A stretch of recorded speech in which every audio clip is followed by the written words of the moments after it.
De ses débuts en affaires en 1994 avec une pharmacie avec son frère jumeau, jusqu'à aujourd'hui où il est propriétaire de blocs appartements, d'édifices commerciaux et de la résidence Saint-Pierre, André Janto a eu un superbe parcours entrepreneurial où il a appris beaucoup de choses, entre autres sur la conciliation famille-travail.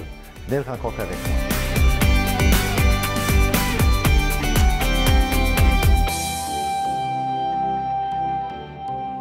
Avec André Janto, président du groupe financier Pentagone, directeur général de la résidence Saint-Pierre et plusieurs autres chapeaux qu'on va découvrir au fil de l'entrevue. Merci d'avoir accepté l'invitation, André. Ça fait plaisir. En affaires depuis 1994, mais un parcours qui t'a mené à des chemins dont tu ne doutais pas. Parce qu'à la base, tu étais pharmacien. Exactement. Donc, j'ai commencé à être pharmacien en 92, puis en 94, là, on a plongé dans l'aventure avec mon frère puis Yvon Lécuyer. On a parti c'est-à-dire qu'ils vont acheter la bâtisse de l'ancien Crédiguier. Puis on a parti une pharmacie là, avec Yvon à ce moment-là, en 94. Fait que c'était mes premiers pas en affaires en 94 avec un petit pourcentage, mais ça commençait, on commençait à jouer là, dans les affaires. Puis nous autres, on était passionnés de la pharmacie à ce moment-là. Parce que aussi, là, la petite note, là, pour être en affaires, quand tu as une pharmacie, tu dois être pharmacien. Hein? Ici au Québec, c'est bien ça? Oui, si tu n'es pas pharmacien, tu ne peux pas détenir une pharmacie là, au Québec. Comment ça s'est passé les débuts là-dedans? Parce qu'il y a tout le temps un processus hein, pour prendre possession de l'entreprise, déterminer les rôles. Comment ça s'est passé, tout ce cheminement-là? Bien, ça s'est fait comme naturellement. Moi, je me suis impliqué un petit peu plus au niveau de la mise en place de la pharmacie au centre-ville. Puis Claude, lui, s'occupait des promenades du cuivre. Fait qu'on, par la force des choses, bien, lui est resté aux promenades. Moi, je me suis allé au centre-ville. Puis pendant toutes ces années-là, c'est un peu ce qui s'est passé. Fait que moi, j'étais au centre-ville, lui était aux promenades. Puis c'est comme ça qu'on fonctionnait. Fait qu'on s'occupait de chacun de nos places, des deux places d'affaires. Quand on a une idée d'entreprise, on se valide auprès des autres.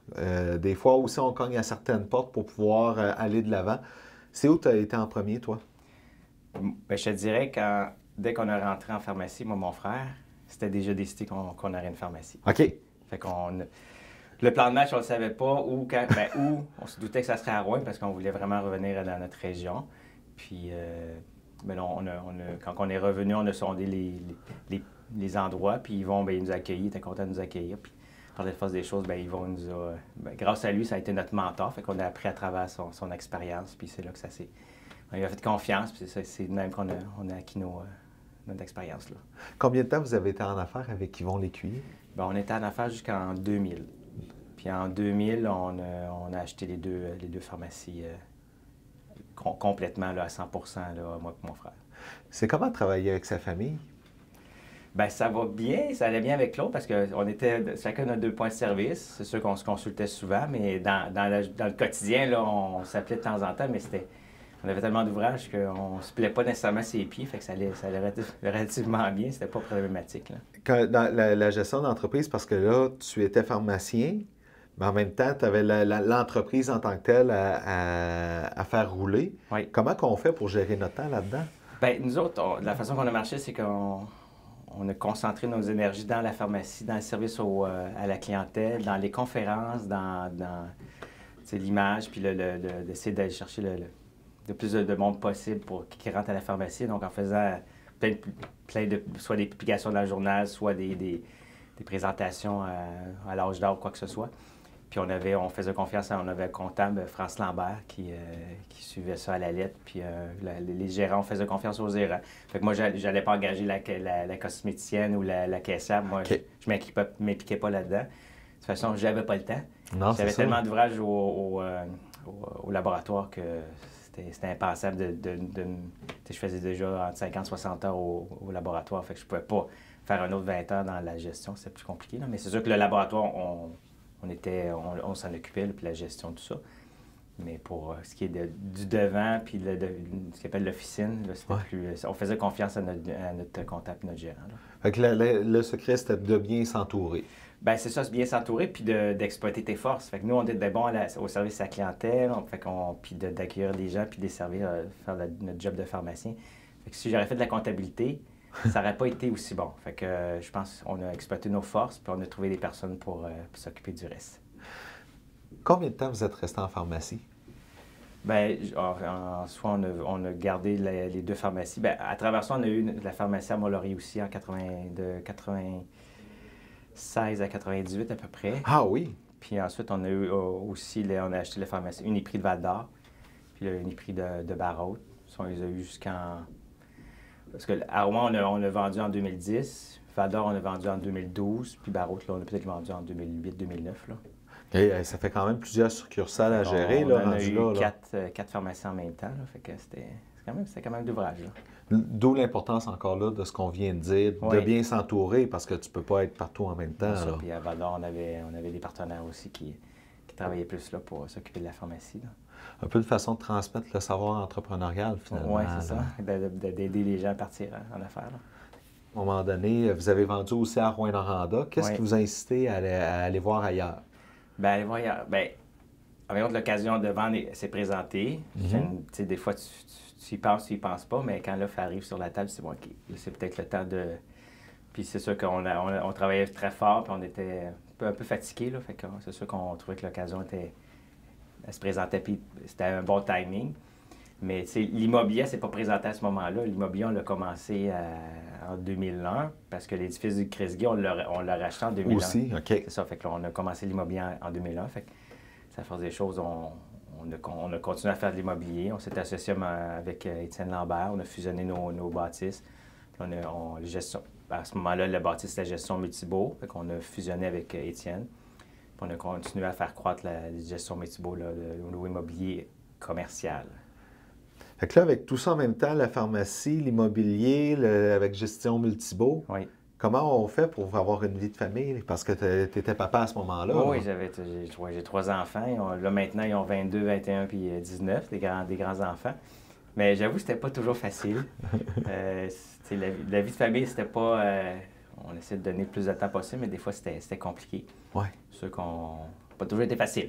On est toujours avec la même partenaire, mais c'est sûr qu'on a traversé des crises, mais on est toujours ensemble. Est-ce que c'était du genre que tu te promenais à l'épicerie, puis les clients t'arrêtaient pour te parler? Oui, bien là, on commençait à l'épicerie, puis ma conjointe finissait l'épicerie. J'étais encore dans le domaine dans la section des fruits et légumes, puis elle était rendue à l'autre bout, puis... des fois, ça choquait un peu. Oui, mais en même temps, c'était pas pour mal faire non plus. Non, c'était pas pour mal faire. C'est dur de dire non. La société immobilière Trilogie est arrivée ensuite dans votre parcours? Oui, bien après avoir vendu les pharmacies, je te dirais peut-être un an après, j'ai commencé à acheter des blocs résidentiels avec ma conjointe. Puis Claude, il y en avait aussi. Fait que là, on a décidé de fusionner tout ça puis de partir de la société immobilière Trilogie. Fait que ça, je l'ai parti avec Claude. Puis on a fonctionné ensemble 3-4 ans. Après ça, j'ai laissé Trilogie, puis moi, j'ai récupéré Gestion Multibaux. Claude, là, pour les gens qui nous écoutent, qui ne sont pas trop sûrs, c'est ton frère jumeau. Oui, mon frère jumeau qui était mon partenaire dans les pharmacies aussi. Dans tout ce parcours-là, là, on va parler dans le parcours des pharmacies puis les débuts en immobilier. On apprend des choses au fur et à mesure. C'est quoi la plus belle leçon que vous avez retenue dans toute cette partie de parcours-là, à tout le moins? Bien, c'est sûr qu'il faut que tu sois bien entouré des personnes, parce que des personnes clés, on en a eu durant toute notre carrière. Là. Je pense à Yvon Lécuyer, France Lambert, Étienne Lambert, qu'on a fait un bout de parcours avec. Mon frère, j'ai fait un bon bout de parcours au niveau des affaires. Là, aujourd'hui, j'étais avec 6 autres actionnaires dans l'aventure Groupe Financier Pentagone. Fait on a toujours été bien entouré. Ça, une équipe, ça se fait pas un succès, ça se fait pas tout seul. Ça te prend plusieurs personnes. Puis tout seul, de toute façon, tu peux pas réussir à tout faire. Sinon, tu t'épuises. Puis toujours besoin d'un appui, puis d'un consensus ou de quelqu'un qui va t'aider à prendre les bonnes décisions aussi. Là. Ça grossit beaucoup, là.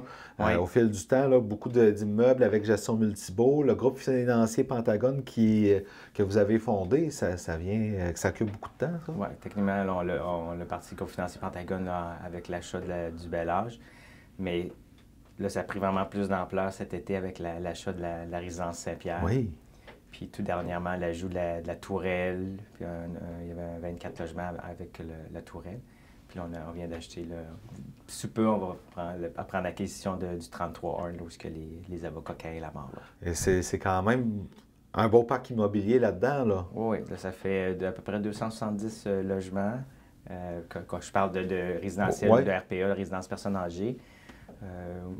6 bâtiments commerciaux. Fait que ça fait de l'ouvrage, là. Dans la pharmacie, c'était vraiment, tu nous as parlé, beaucoup axé sur le service à la clientèle. On répond aux besoins des gens, tout ça. Qu'est-ce qui t'allume dans ce que tu fais maintenant? Parce que là, vous avez un parc immobilier, vous occupez de résidences pour personnes âgées. Qu'est-ce qui t'allume là-dedans? Bien, c'est pas tellement différent parce qu'ici, on répond aux besoins des gens. On répond aux besoins des résidents. Puis c'est des personnes âgées encore. Fait que moi, mon rôle, ce que j'ai appris dans la pharmacie... tu le transposes. Bien, je le transpose ici. Fait que c'est la même passion, différemment. Puis l'immobilier, mais les chiffres, tout ça, fait que c'est sûr que c'est le fun aussi. Fait que je combine les deux aujourd'hui, en fait, là, avec la résidence Saint-Pierre. Là, fait que c'est que du plaisir, là. Comment on reste à l'affût de ces opportunités-là? Parce que Résidence Saint-Pierre, c'était à Chartwell, si je me souviens bien. Comment on fait pour saisir ces opportunités-là? Bien, il faut être à l'écoute, parce qu'à un moment donné, j'étais à l'aéroport, puis quelqu'un m'a dit « Ah, la résidence Saint-Pierre, ça serait peut-être à vendre. » OK. Puis là, j'ai su ça comme... Je l'ai enregistré, mais on n'était pas encore rendu là. Puis un an et demi plus tard, bien, on dit, là, je parlais de ça à mes partenaires, peut-être c'est encore à vendre, on pourrait lancer la perche, puis... On s'est informé, on a essayé de faire une entente. Ça n'a pas fonctionné à ce moment-là. Fait que là, parce que finalement, ils ont dit, ben, on n'est plus à vendre. Bon, fait qu'on dit, on va passer à un autre projet. Fait qu'on a gratté d'autres choses. Puis finalement, ben, eux nous ont rappelé par la suite pour dire qu'ils étaient prêts à nous faire une transaction avec nous, là. Hey, fait que ça a demandé de la patience. Oui, ça s'est fait comme sur un an, mais ça a été, on est bien contents. C'est une belle achat pour nous, là. Dans le contexte d'aujourd'hui, tu sais, en 94, quand tu as été en première fois en affaires, là, on est en 2020, les choses ont évolué. Qu'est-ce qui a évolué dans l'entrepreneuriat que tu t'attendais pas? Bien, je dirais, parce qu'avec le commercial, je dirais le commerce de détail. OK. Ça évolue beaucoup. Les gens ont beaucoup plus l'achat en ligne. Puis ça, je trouve que ça nuit un peu au commerce de détail. Puis les commerces de proximité, je m'inquiète de ça, là, voir si ça va... Si dans les prochaines années, ça va être appelé à disparaître, ça m'inquiète, là. Comment ça fonctionne pour vous avec les gens ici? Tu sais, avec le côté des personnes âgées, les gens qui vont être résidents ici, est-ce que vous avez beaucoup de gens qui magasinent par Internet? Comment ça se passe, ce processus-là? Non, bien, on a un appel, ils viennent nous visiter, mais ça ne se fait pas nécessairement par Internet. Non? Non, c'est ça, mais ça, je pense que c'est... Je suis pas sûr que ça marchait parce que c'est la proximité, c'est le contact humain important. Contact humain, puis il faut qu'ils apprécient puis il faut qu'ils viennent voir l'environnement, s'ils apprécient l'environnement, puis on essaye de vendre notre côté humain. Je pense qu'au bel âge, la reconnaissance est là, les gens vont là parce que c'est comme un esprit de famille, puis les gens sont bien, fait que c'est ce qu'on essaie de transporter ici, là, à la résidence Saint-Pierre aussi, là. D'être proche des résidents, puis d'être à leur écoute, d'être à l'écoute de leurs besoins aussi, là. OK. C'est quoi le prochain défi d'André Jeannetot, là? Bien, la prochaine année, ça va être de consolider tout ça, parce que là, on vient de fusionner là, plusieurs entreprises, fait que c'est sûr qu'il faut mettre notre empreinte, là. Fait que ça, c'est la prochaine année, mais je dis ça, mais enfin, il se passe tout le temps quelque chose, puis je vais rester tranquille pendant la prochaine année, puis il y a une occasion d'affaires qui se présente, on se lance dedans. Ça fait que en fin de compte, si c'est pour avoir du plaisir, on va y aller. C'est ça qui est la première des choses, c'est de s'amuser. Puis c'est pas juste l'argent, c'est d'avoir du plaisir dans les projets qu'on fait, là. C'est sûr, hein. La pénurie de main-d'œuvre, comment vous vivez ça? Bien, jusqu'à maintenant, ça va relativement bien. Je pensais qu'on aurait eu plus de misère au niveau des cuisines, tout ça. C'est un bout de temps, c'était plus difficile de trouver du personnel, mais là, ça va quand même bien. Puis le personnel est quand même assez stable. Okay. On essaie de bien les traiter, d'être à leur écoute. Fait que pour l'instant, ça va. Mais c'est sûr qu'on est appelé, on ne sait pas dans les prochaines années comment ça va aller de ce côté-là, là. Fait que vous prévoyez innover pour pouvoir avoir le moins de problèmes possible. Bien, on a fait des changements pour tout ça pour s'assurer que ça aille bien. On parlait du commerce de détail, c'est un secteur qui t'inquiète dans l'économie, mais l'économie générale de Rouyn-Noranda, l'Abitibi-Témiscamingue, est-ce que tu as confiance? Bien, pour l'instant, j'espère, parce que là, j'ai beaucoup d'investissements ici.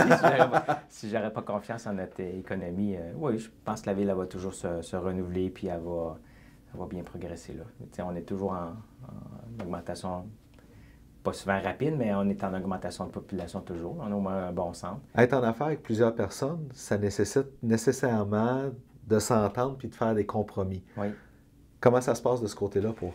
Ben, on a un peu chacun nos champs d'expertise, fait qu'on essaie de trouver notre niche chacun. Je dis pas que c'est pas toujours facile, mais on essaie de diviser ça du mieux qu'on peut. Puis, fait que sur 7 actionnaires ici, là, présentement au groupe Pentagone, il y en a 6 qui travaillent dans l'entreprise.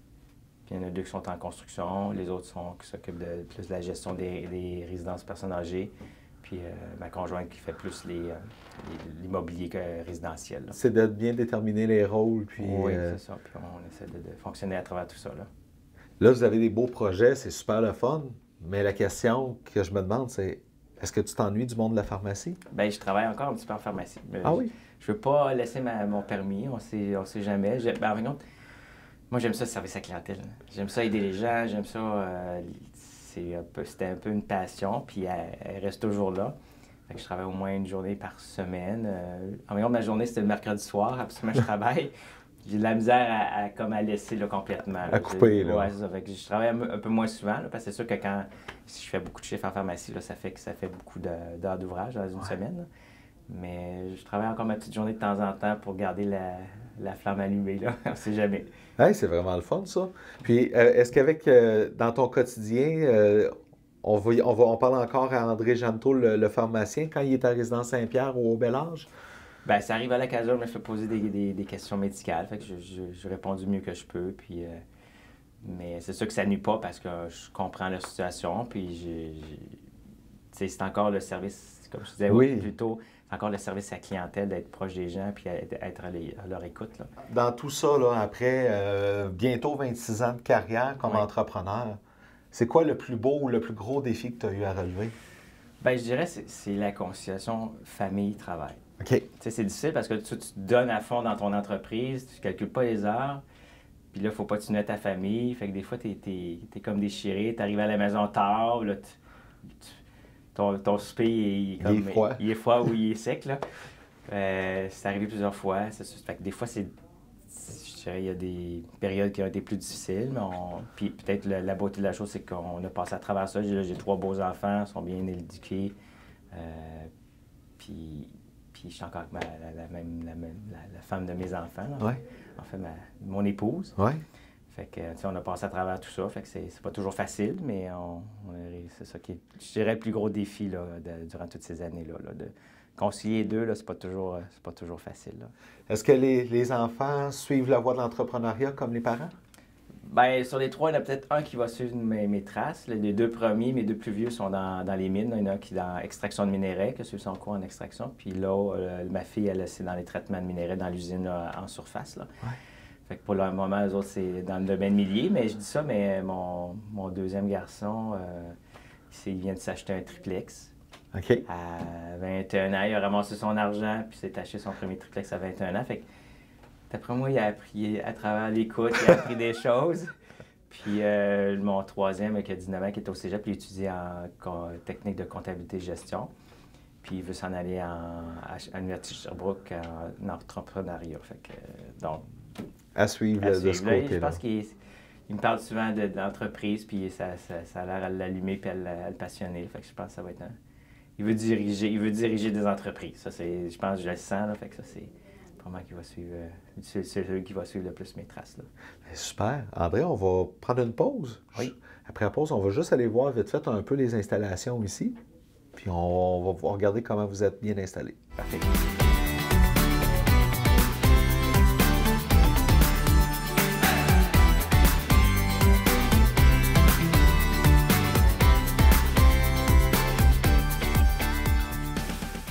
En fait, ici, c'est un ancien couvent pour les sœurs.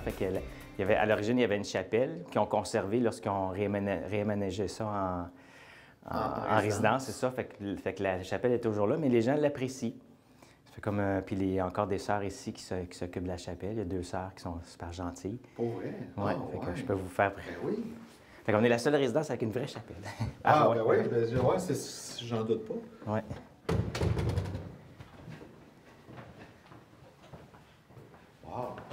Ouais, tu peux venir prendre des moments paisibles ici. C'est pour ça que souvent, il y a des gens qui viennent ici à la résidence, qui sont hébergés ici à cause de la chapelle. Ah oui, Ouais, hein, ça influence le choix. Oui, il y a des gens, comme justement une dame qui me disait ça, là, que c'est vraiment la chapelle qui a fait décider de s'en venir ici. Là. Donc, c'est quand même important pour les gens. Là. On a fait la messe de minuit, la messe de Noël. Là. Oui, oui. C'était beau avec les chants, puis c'était agréable. OK, c'est bien. Fait que vous êtes vraiment impliqué là, pour assister à ce moment-là aussi. Ouais, Là, je trouve ça le fun. On essaie de participer aux activités du mieux qu'on peut. C'est sûr que c'est Michael Manville qui s'occupe de toutes les activités. Là. Durant le temps des fêtes, on a eu beaucoup de chorales, les gens ont apprécié, des chants, même des musiciens, là, des orchestres. Pas des orchestres symphoniques, là, mais symphoniques, oui, mais pas la grosse. Là, mais c'était quand même super bien. Là, il était bon, là, fait que les gens appréciaient ces moments-là. C'est vraiment faire de leur quotidien quelque chose d'agréable. Oui, mais ça, durant la semaine, ils ont toujours plein d'activités, puis ils peuvent participer à tout ce qu'ils veulent. Puis on a un calendrier dans la semaine, là, fait qu'ils sont invités à venir nous rencontrer et participer. On parle de moments paisibles. En dehors du travail, c'est quoi qui aide André Jeannetot à décrocher? Bien, je dirais la course à pied. OK. En fait, le triathlon, là, que ce soit le vélo, la course à pied, la nage. On s'entraîne pour des triathlons, Puis même, l'année passée, j'ai fait un demi-Ironman. Fait que quand tu es sur ton vélo ou la course à pied, tu décroches, c'est vraiment... C'est le moment présent, là. Oui, puis ça te redonne d'énergie. Fait que ça, c'est des moments que j'ai besoin là, d'être avec moi-même. Puis moi, quand je cours, là, c'est pas de musique, puis j'écoute la nature, je me mets au son du paysage, c'est ça, de ce qui se passe. C'est comme ça que j'ai vécu le stress ou la tension. Là. Mais c'est quand même, pour faire un demi-Ironman, l'entraînement que ça nécessite, ça demande beaucoup de rigueur. Oui, c'est un bon 10 à 12 heures d'entraînement. Parce que tu veux le faire, mais tu veux le faire, tu ne vas pas finir sur les genoux, là. Tu vas avoir du plaisir. Puis, fait que celui que j'ai fait l'été passé, là, c'était vraiment un moment magique. Là. Quand tu le finis, tu as beaucoup d'émotions. Là. Ah, ça doit, hein? Oui. Une fierté, là. Ah oui, parce que c'est pas évident, là. Un demi-Ironman, c'est quoi les distances déjà? C'est 1,9 de nage, pour ça, tu as 90 km de vélo, puis un demi-marathon. C'est quand même tout qu'un accomplissement. Oui, mais quand tu es bien entraîné, ça se fait relativement bien. Là. Ça se fait sur... moi, j'avais fait 5h40, là, que c'était bien. J'ai bien content de mon temps. Là. Oui, quand même. Oui. Vas-tu faire un vrai Ironman complet un jour? Bien là, l'été prochain, je fais encore le demi, puis je fais le full aussi, mais en équipe.